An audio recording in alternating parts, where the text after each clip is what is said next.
செய்யாத மனிதர்களே கிடையாது. ஏதாவது ஒரு சூழ்நிலையில நாம் நிச்சயம் தவறு சென்று இருப்போம். ஒரு தவறு நடந்துவிட்டால் அந்த தவறை திருத்திக் கொள்ள வேண்டும். அப்படி திருத்திக் கொள்ளாமல் மீண்டும் மீண்டும் அந்த தவறை நாம் செய்யும் பொழுதுதான் நாம் மிகப்பெரிய குற்றவாளியாகிறோம்.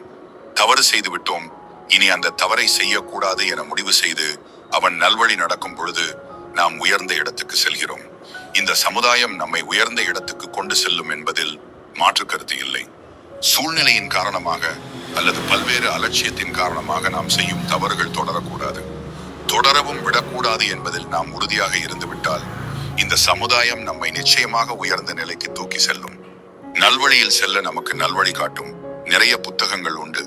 அதில் நம் முன்னோர்கள் எப்படி வாழ்ந்தார்கள், அவர்கள் பெற்ற அனுபவங்களை படித்தாலே போதும்.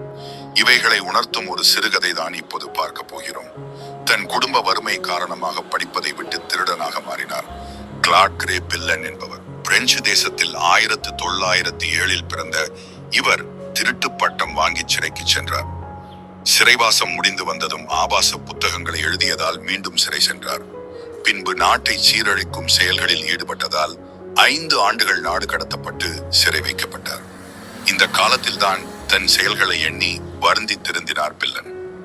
நேர்மையாக வாழ வேண்டும் என்று முடிவு செய்தார். நாடு திரும்பியதும் மீண்டும் கல்வி கற்றார். பல நூல்களை படித்தார். பட்டங்கள் பெற்று வழக்கறிஞராக மாறினார். அதன் பிறகு பிரெஞ்சு தேசமே புகழும் நீதிபதியாக மாறினார். சென்சார் போர்டின் நீதிபதியாக உயர்ந்தார்.